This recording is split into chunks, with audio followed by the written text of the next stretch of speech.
किसान साथियों नमस्कार। दोस्तों, ये जो आप देख रहे हैं ये आपको हालांकि बहुत बेकार पानी दिख रहा होगा, लेकिन एक्चुअल में ये पोषक तत्वों का खजाना है। और इसको बनाने में मेरे को पूरा 8 से 10 दिन का समय लगा है। लेकिन इसको डालने के बाद आपकी गेहूं की जो रंगत होगी वो एकदम चेंज होने वाली है। और ये बिना खर्च वाला टॉनिक है दोस्तों। अगर यही सेम टॉनिक आप मार्केट से लाते हो तो आपको हज़ारों रुपए का पड़ेगा। लेकिन इसमें थोड़ी मेहनत है, मेहनत आपको करना पड़ेगा। अब इसको कैसे बनाते हैं और कब आपको इसका छिड़काव करना है, किस अवस्था पे करना है, उसके बारे में मैं आपको डिटेल में समझाने वाला हूँ। इसके अलावा यदि आप रासायनिक चीज़ें डालते हो और आपकी गेहूं की फसल में ग्रोथ नहीं हो रही है या कल्लों का फुटाव कम हो रहा है या फिर पीलापन आ रहा है, उसके लिए भी मैं आपको सबसे बेस्ट टॉनिक बताने वाला हूं जो आप मार्केट से लाके डाल सकते हो अपनी फसल में। तो चलिए दोस्तों, बिना समय गवाए वीडियो स्टार्ट करते हैं। सबसे पहले हम जीरो लेवल से स्टार्ट करेंगे। देखिए दोस्तों, हर एक चीज़ को समझना जरूरी है। आपको हो सकता है ये लगेगा कि ये वीडियो ज़्यादा बड़ी कर रहा है, लेकिन उस चीज़ को पहले समझो कि जो हम पोषक तत्व डाल रहे हैं उसका क्या महत्व है, क्या ज़रूरत है हमारी इस गेहूं की फसल में। यदि आपने ये समझ लिया, मतलब सीधी सी बात यदि बोलूँ तो NPK यानी नाइट्रोजन फास्फोरस पोटास, NPK का यदि आपने फंडा समझ लिया तो आपको और कुछ समझने की ज़रूरत नहीं पड़ेगी, कोई सी भी वीडियो देखने की ज़रूरत नहीं पड़ेगी। और आप गेहूं की फसल में जिस उत्पादन की उम्मीद कर रहे हो वही उत्पादन आपको मिलेगा। ये मैं 101% गारंटी लिख के देता हूँ। आप सिर्फ और सिर्फ हर चीज़ फॉलो करो, वीडियो पूरा देख कर जाओ, पूरी जानकारी लेके जाओ। सबसे पहले हम एक पौधे के माध्यम से समझते हैं। देखिए दोस्तों, गेहूं की फसल में अभी ये पौधा जो आप देख रहे हो ये लगभग 35 दिन का पौधा है और इसमें हमने दूसरा पानी निकाल दिया। अब वो हमारी मजबूरी है, हमने क्यों निकाला? क्योंकि हमारे पास पानी पर्याप्त नहीं है, सिर्फ 2 से 3 सिंचाई ही हम कर पाते हैं। इस वजह से हमको पानी जल्दी जल्दी निकालना पड़ता है। हालांकि जो सेकंड पानी यानी सेकंड सिंचाई की जाती है गेहूं की फसल में वो 40 से 42 दिन के अंतराल में की जाती है। लेकिन आप यहाँ पे देखोगे दूसरा पानी निकालते इसकी एकदम रंगत चेंज हो गई है। इसका जो पत्तियों का कलर है वो एकदम डार्क हो गया है, डार्क ग्रीन। एक चीज़ मैं आपको बता देता हूँ, कोई सी भी क्रॉप आपने लगाई हो उसमें पोषक तत्वों की कमी सीधा सट पत्तियों पर दिख जाता है। जैसे किसी पोषक तत्व की कमी यदि होती है तो वो निचली पत्तियों पर दिखता है, कोई से पोषक तत्व की कमी ऊपरी पत्तियों पर दिखता है। तो पत्तियों को देखकर आप अनुमान लगा सकते हो कि हमारी जो गेहूं की फसल है उसमें किस पोषक तत्व की कमी है। अब देखिए, नाइट्रोजन फास्फोरस पोटास, इनका मैं क्यों बोल रहा हूँ? देखिए, ये बहुत ज़रूरी चीज़ है। इसके अलावा गेहूं की फसल में क्या दिया जाता है? जिंक दिया जाता है, सल्फर दिया जाता है। सालों की रिपोर्ट के अनुसार मैग्नीज, मैग्नीशियम और बोरॉन, इनकी कमी हमारी गेहूं की फसल में बहुत ज़्यादा देखी जा रही है। तो ये सब हमको कब कब देना है और कैसे देना है उसके बारे में भी हम डिटेल में समझने वाले हैं। सबसे पहले देखिए, जिंक 25 किलोग्राम पर हेक्टर के हिसाब से दिया जाता है, जो कि बुवाई के समय रिकमेंड किया जाता है कि भाई आप बुवाई के समय डालो। फास्फोरस बुवाई के समय दिया जाता है। अब फास्फोरस और जिंक साथ में ना देते हुए हम थोड़े अंतराल में देते हैं। जैसे खेत की तैयारी यदि कर रहा है तो उस समय हमने फास्फोरस यानी DAP डाल दिया, बुवाई करते समय हम जिंक दे रहे हैं। इसके अलावा बुवाई करते समय आप यूरिया भी दे सकते हो। और यूरिया 3 बार दिया जाता है, पहला बुवाई करते समय, दूसरा पहले पानी पे, तीसरा दूसरे पानी पे। अब पहले पानी पे यदि आप यूरिया दे रहे हो तो उसमें आपको NPK 19-19 प्लस कर देना है। दूसरे पानी पे यदि आप यूरिया दे रहे हो तो उसमें सिंपली क्या करना है, एक तरीका यह है कि आप उसमें 0-52-34 प्लस कर सकते हो। काफ़ी बार क्या होता है, हमारे किसान भाई DAP नहीं दे पाते। अब फास्फोरस की यहाँ पे बहुत ज़्यादा ज़रूरत लगती है पौधे को, क्योंकि फास्फोरस का बहुत बड़ा रोल है। ये जो पौधा है ये भाई ग्रोथ तो कर लेगा, लेकिन ग्रोथ करने के साथ साथ ज़रूरी है इसकी मजबूती। मजबूत यदि नहीं होगा तो बाई चांस थोड़ी बहुत हवा यदि चलती है हमारी फसल में या फिर कोई आंधी तूफान आता है तो इस फसल में आड़े होने की संभावना बढ़ जाती है। और यदि फसल आड़ी हो जाती है तो आपको पता है मुआवजा तो मिलने वाला है नहीं, वहाँ पे जीरो साइज का दाना बनेगा। अब जीरो साइज का दाना यदि बनता है तो सीधा सट हमारा उत्पादन जो है डाउन हो जाता है, गिर जाता है। इसलिए आपको ये सारी चीज़ें देखना है भाई। पौधे की मजबूती भी ज़रूरी है, पौधे में बढ़वार भी ज़रूरी है। इसके अलावा दाने की क्वालिटी पे भी आपको ध्यान देना है। गेहूं की फसल में एक समय पे ग्रोथ बढ़ाई जाती है और एक समय पे ग्रोथ रोकी जाती है। उसके लिए हम ल्यूसीन का छिड़काव करते हैं। अब लियोसिन के भी काफ़ी बढ़िया रिजल्ट है, उसके बारे में भी हम समझेंगे। वीडियो हालांकि थोड़ी लंबी होगी, लेकिन एक एक जानकारी मैं आपको देके जाऊँगा, ये मेरी गारंटी। एक एक जानकारी मैं आपको देके जाऊँगा, इतना विश्वास रखना। देखिए फास्फोरस, पहले हमने इससे पहले वाली वीडियो में जिंक के बारे में चर्चा किया था कि जिंक सल्फेट 500 ग्राम, चूने का पानी 500 ग्राम, 1 किलोग्राम यूरिया, इसके अलावा 250 से 300 ग्राम गुड़। ये 1 एकड़ के लिए मैं आपको बता रहा हूँ। इनका घोल बना लीजिए और अपनी फसल में छिड़काव कर दीजिए। जिंक सल्फेट ये आपको 33% वाला लेना है, या फिर 21% वाला भी आप ले सकते हो। जिंक की पूर्ति यहाँ से हो जाती है। अब इसके अलावा दूसरे पानी पे क्या करना है आपको, पहली चीज़ ऑर्गेनिक बता रहा हूँ, समझ लेना अच्छे से, ध्यान से समझ लेना। ऑर्गेनिक में आपको 150 लीटर पानी लेना है। एक बड़ी टंकी ले लीजिए, उसमें 150 लीटर पानी ले लीजिए। 2 किलोग्राम आपको गुड़ लेना है। गुड़ जितना पुराना होगा उतनी ही अच्छी बात है। ऐसा नहीं है कि आपको मार्केट में जाना है बिल्कुल चमकता धड़कता गुड़ लाना है, भैया ये बहुत बढ़िया है, इसके रिजल्ट बहुत बढ़िया, जी नहीं। जितना पुराना गुड़ जिसको हम खा नहीं सकते वो गुड़ आपको यूज़ करना है। 2 किलोग्राम आपने गुड़ ले लिया।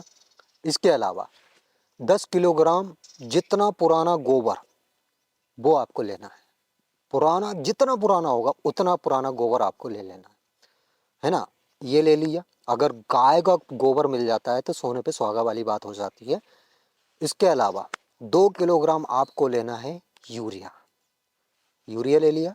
अब इसमें आपको प्लस कर देना है 50 लीटर गोमूत्र। गोमूत्र जितना पुराना, कोई ऐसी दिक्कत वाली बात नहीं है कि भाई ताजा ही गोमूत्र होना चाहिए उसके गोमूत्र में सभी पोषक तत्व पाए जाते हैं। और ये ध्यान रखना, आज नहीं तो कल ये आपको अपनी फसल में डालना पड़ेगा। क्यों? क्योंकि हमारी जो मिट्टी की उपजाऊ क्षमता है वो धीरे धीरे खत्म होती जा रही है। आज आपने देखा होगा कॉटन के कितने बेकार हाल है। मतलब कोई सी कंट्री कॉटन, हमारा कॉटन लेने को तैयार नहीं है। उसकी क्या वजह है? सिर्फ और सिर्फ केमिकल। केमिकल वाला कॉटन कौन लेगा भाई, है ना। इसलिए आप पहले से सतर्क हो जाइए। जितना हो सके ऑर्गेनिक प्रोडक्ट या ऑर्गेनिक खाद अपनी फसलों में डालिए। इसके बेनिफिट बहुत ज़्यादा है। हालांकि हो सकता है आपको रासायनिक की तुलना में कम उत्पादन मिले, लेकिन अगर आप कंपेयर करोगे तो जितना खर्च हम रासायनिक चीज़ों पे कर रहे हैं या रासायनिक प्रोडक्ट पे कर रहे हैं, उससे आधी कीमत भी नहीं लगती ऑर्गेनिक खाद तैयार करने में या ऑर्गेनिक कोई प्रोडक्ट यूज़ करने में। इस बात का ध्यान रखना, है ना। ये हमने घोल तैयार कर लिया। ये 1 एकड़ के लिए हमने घोल तैयार किया है। अब आप 1 एकड़ में कितना डोज मिलाते हो, कितना छिड़काव करते हो, वो अपने हिसाब से तैयार कर लें। लेकिन मैंने सिर्फ और सिर्फ 1 एकड़ के लिए आपको बताया है ना। ये घोल आप अपनी फसल में डाल दीजिए।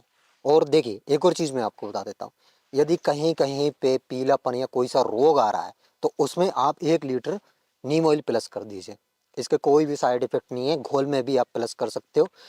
अगर आप पंप से छिड़काव करते हो तो उसमें गोबर मिक्स ना करें, और पानी के साथ यदि चलाते हो तो उसमें गोबर मिक्स कर दें। यदि पंप से छिड़काव करते हो तो उसमें गोबर मिक्स यदि आपने कर दिया तो वो छिड़काव नहीं होगा। और यदि छिड़काव करते हो तो उसमें गोबर मिक्स ना करें। सिर्फ और सिर्फ आपको 3-4 चीज़ें लेना है गोबर के अलावा। और पानी के साथ यदि चलाना है तो उसमें आप गोबर मिक्स कर दीजिए। 7 दिन के लिए रख दीजिए छाया वाले स्थान पे, ये एकदम घोल तैयार हो जाएगा। और आप ये डालोगे तो आप अपनी फसल में देखोगे बहुत बढ़िया रंगत आ जाएगी, फुटाव भी अच्छा होगा, ग्रोथ भी अच्छी होगी, और पीलापन कहीं कोसों दूर रहेगा अपनी फसल में। रोग नहीं आएंगे। फ्री वाला नुस्खा मैं आपको बता रहा हूँ। अब जो किसान भाई पहला पानी लगा रहे हैं, पहला पानी सीआरआई स्टेज में, क्राउन रूट इनिटेशन स्टेज जिसको बोला जाता है, ये जड़ें निकल आती है तो समझ लीजिए हमारी फसल में क्राउन रूट स्टेज आ चुकी है। इससे पहले सेमिनल रूट्स रहती है, लेकिन इन जड़ों का विकास बहुत ज़रूरी है ना। तो 21 दिन बाद यदि आप पानी लगा रहे हो तो उसमें आप सिंपली रासायनिक तरीका यह है कि सागरी का प्लस कर दीजिए।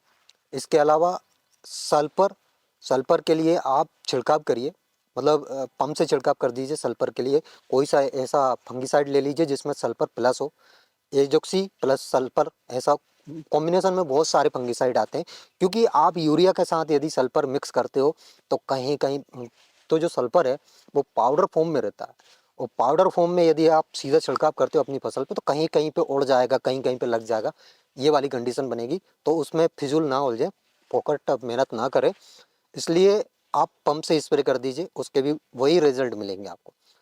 सल्फर इसलिए दिया जाता है ताकि हमारी जो गेहूं की फसल है उसमें पौधे में रोग प्रतिरोधक क्षमता बढ़ाई जा सके, मतलब रोग ना आए, रोगों से लड़ने में सल्फर का बहुत बढ़िया योगदान रहता है, इसलिए सल्फर जरूर डालें, है ना। जिंक जिन किसान भाइयों ने नहीं डाला है तो वो मैंने बताया है जिंक का स्प्रे आप कर सकते हो, या पहले पानी पे भी आप 8 से 10 kg पर एकड़ के हिसाब से जिंक डाल सकते हो, 8 से 10 kg। और यदि आप सागरी के प्लस कर रहे हो तो उसमें जिंक की मात्रा थोड़ी कम कर लें, जैसे 8 से 10 kg मैंने अभी बताया, तो उस 8 से 10 kg को 5 kg आप कर लें और 5 kg आप सागरी का मिला लें, दोनों चीज़ें मिक्स करके बढ़िया अपनी फसल में डाल दीजिए।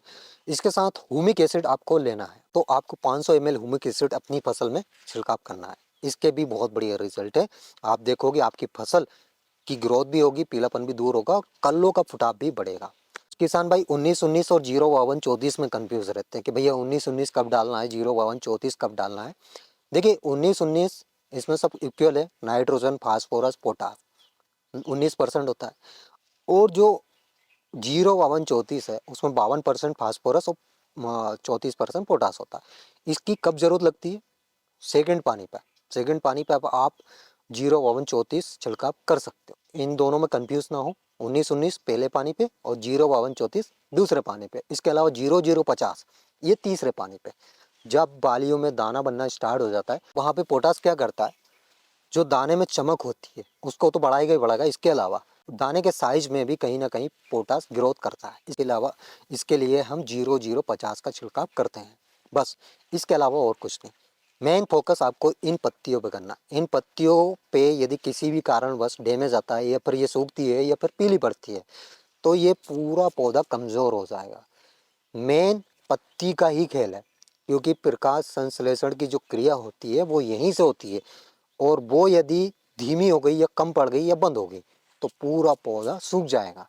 जितना अच्छा भोजन बनेगा उतना ही अच्छा पौधे का विकास होगा, इस बात का ध्यान रखना। तुम्हारा सीधा सा टारगेट ये रहता है कि हमारे किसान भाइयों को कम खर्च में अच्छा मुनाफा मिले, इसके लिए हम हर संभव प्रयास करते हैं।